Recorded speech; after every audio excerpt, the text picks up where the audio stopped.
السلام علیکم ورحمۃ اللہ، الحمدللہ والصلاۃ والسلام علی رسول اللہ، اما بعد۔ اللہ تعالیٰ نے انسان کی ٹریننگ کے لیے کچھ عبادات مخصوص کی ہیں، جن میں سے ایک بہت ہی کمال کی عبادت جو ہے وہ روزے ہے، جیسا کہ اللہ تعالیٰ فرماتے ہیں یا ایھا الذین آمنوا کتب علیکم الصیام کما کتب علی الذین من قبلکم لعلکم تتقون۔ تقوی اختیار کرنے کے لیے روزوں کا اہتمام کیا، اور اللہ تعالیٰ نے رمضان المبارک جیسی ہمیں با برکت مہینہ ہمیں عطا کیا، کمال کا۔ یہ اللہ تعالیٰ کی بہت بڑی نعمت۔ اور پھر آج ہم جس کے بارے میں ڈسکشن کرنے والے ہیں وہ ہے کہ رمضان کے بعد جس مہینے کی سب سے زیادہ ویلیو ہے، سب سے زیادہ قدر ہے، سب سے زیادہ اہمیت ہے، سب سے زیادہ ویلیو ہے، وہ ہے محرم۔ افضل الصیام بعد رمضان شہر اللہ المحرم۔ اللہ تعالیٰ کے رسول صلی اللہ علیہ وسلم نے 12 مہینوں میں سے ایک ایسا مہینہ ہے، اس کو اللہ تعالیٰ کا مہینہ قرار دیا۔ وہ کون سا مہینہ ہے؟ وہ محرم ہے، ماہ محرم۔ اور یہ بہت ہی فضیلت والا مہینہ، اور اس کے اندر روزے رکھنا بہت ہی زیادہ اجر عظیم کا باعث ہے۔ اور اس کے اندر ایک روزہ ہے عاشوراء کا روزہ، جس کے بارے میں اللہ کے رسول صلی اللہ علیہ وسلم کے بارے میں آتا ہے۔ اللہ کے رسول صلی اللہ علیہ وسلم مدینہ منورہ کے اندر تشریف لائے تو آپ صلی اللہ علیہ وسلم نے دیکھا کہ یہودی جو ہیں وہ 10 محرم کا روزہ رکھتے ہیں۔ پوچھا گیا کہ یہ روزہ کیوں رکھتے ہیں، کیا وجہ ہے؟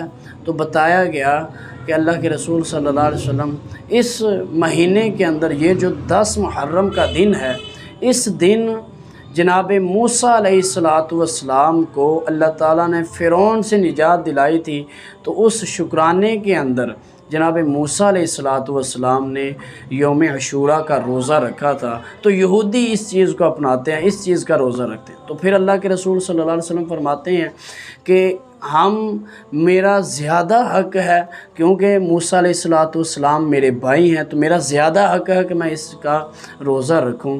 اور جناب رسول اللہ صلی اللہ علیہ وسلم نے پھر اس دن کا، یہ اللہ کے رسول صلی اللہ علیہ وسلم مدینہ کے اندر آنے سے پہلے بھی روزہ رکھا کرتے تھے، تو یہاں تلقین کی حکم دیا صحابہ اکرام کو، کیونکہ رمضان المبارک کے روزے ابھی فرض نہیں تھے، تو یہ روزہ فرض تھا اس وقت۔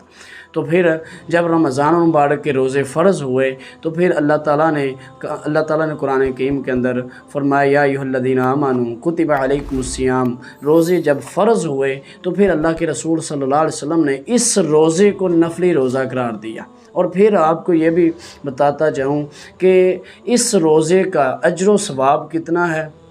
جیسے یوم عرفہ ہے، اللہ کے رسول صلی اللہ علیہ وسلم فرماتے ہیں جو انسان یوم عرفہ کا روزہ رکھے گا اللہ تعالیٰ اس کے آئندہ اور پچھلے سال کے گناہوں کو معاف کر دے گا۔ اسی طرح محرم ہے، محرم کے بھی اتنی فضیلت ہے کہ اللہ کے رسول صلی اللہ علیہ وسلم فرماتے ہیں جو سال بیت گیا ہے اللہ تعالیٰ اس کے سارے گناہوں کو معاف فرما دیں گے، کفارہ ہو جائے گا یہ ایک روزہ۔ کتنی بڑی عبادت ہے، یعنی عبادت اور چھوٹی ہے، ٹائم بھی تھوڑا لگنا، لیکن پورے سال کے گناہوں کو اللہ تعالیٰ کیا کر دیتے ہیں، معاف کر دیتے ہیں۔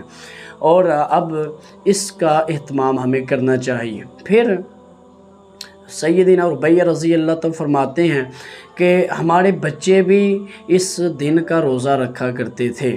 پھر ہم جب بچوں کو روزہ رکھواتے اس کے بعد کھلونوں کے ساتھ بچوں کو جو ہے ان کو دے دیتے، اس کے ساتھ کھیلتے رہتے، اور اس طرح ان کا دن گزر جاتا۔ یعنی اس روزے کی اہمیت بچوں کی تربیت کے اندر۔ اور ایک چیز یہاں یہ بھی ثابت ہوئی کہ رسول اللہ صلی اللہ علیہ وسلم نے اور جناب موسیٰ علیہ السلام نے جو شکرانے کے طور پر آزادی کے بعد جو روزہ رکھا ہے، یعنی عبادت کو مقرر کیا، عبادت کی اور اللہ کا شکریہ اس طریقے سے ادا کیا، کیونکہ چند ہی دنوں کے بعد 14 اگست آنے والی ہے، تو یہ آزادی کا لمحہ ہے، تو ہمیں بھی چاہیے کہ اس کے اندر اللہ تعالیٰ کا شکریہ ادا کریں۔ اور اس کے اوپر ڈیٹیل سے انشاءاللہ تاریخ پاکستان کے اوپر میری جو ہے ایپیسوڈ آ جائے گی، تو ویڈیو آئے گی، اور ہمیں اس چیز کے اوپر بھی اللہ تعالیٰ کا شکریہ ادا کرتے ہوئے نفل پڑھیں، روزہ رکھیں، اللہ کا شکریہ ادا کریں۔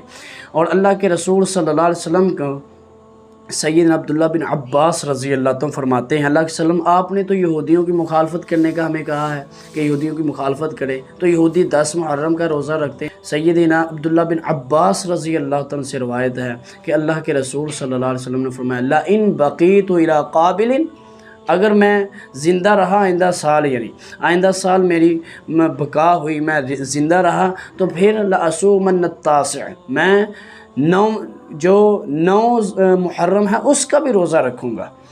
تو نبی کریم صلی اللہ علیہ وسلم نے یہاں کیا کی ہے؟ خواہش کی ہے، لیکن اللہ کے رسول صلی اللہ علیہ وسلم اس سے پہلے ہی فوت ہو گئے۔ اور تو یہاں ایک اختلاف پایا جاتا ہے، کچھ لوگ کہتے ہیں اور علماء اکرام کہتے ہیں کہ یہاں اب روزہ جو ہے صرف 9 محرم کا رکھنا ہے یا صرف 10 محرم کا رکھنا ہے۔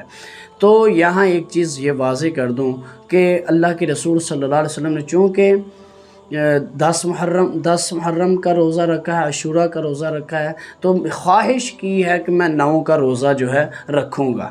اب جناب عبداللہ بن عباس رضی اللہ تعالیٰ فرماتے ہیں کہ اگر روزہ رکھنا ہے 10 محرم کا تو پھر 9 کا بھی رکھ لیں اور 11 کا بھی رکھ لیں۔ ایک تو یہ رائے ہوئی، اور ایک یہ کہ 9 کا بھی رکھ لیں اور 10 کا بھی رکھ لیں۔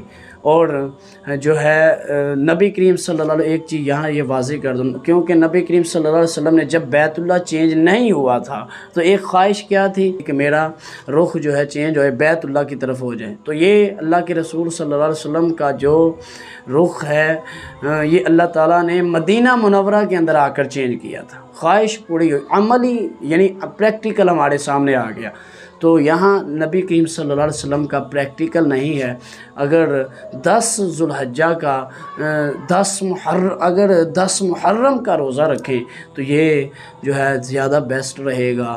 اس کے اندر اللہ تعالیٰ ہمیں وہ اجر عظیم جو ہے، پورے سال کے گناہ جو ہے معاف ہوں گے، اجر عظیم عطا فرمائیں گے۔ تو ہمیں اس چیز کا خوب اہتمام کرنا چاہیے، اپنے بچوں کو بھی اس چیز کا اہتمام کرائیں، خود بھی کریں، اچھے طریقے سے اہتمام کریں۔ رسول اللہ صلی اللہ علیہ وسلم کی اس سنت کو اپنائیں، یہ اور شکرانے کے طور کے اوپر تھا۔ اور ہمیں بھی یہ جو یوم آزادی آنے والا ہے اس کے اندر بھی اللہ تعالیٰ کا شکریہ ادا کرنا چاہیے۔ شکرانے کے طور پر ہمیں جو ہے نوافل پڑھنے چاہیے، پھر اس کے بعد عبادت کرنی چاہیے، روزہ رکھنا چاہیے۔ اللہ سے دعا ہے اللہ تعالیٰ ہمیں اس عبادت کو اپنا کر پچھلے سارے کے سارے گناہوں کو اللہ تعالیٰ وہ معاف فرما دے، اور اس عبادت کو ہم اپنائیں تاکہ ہمارے پچھلے سارے کے سارے 1 سال کے گناہ معاف ہو جائیں۔ اللہ سے دعا اللہ ہمیں عمل کی توفیق عطا فرمائے۔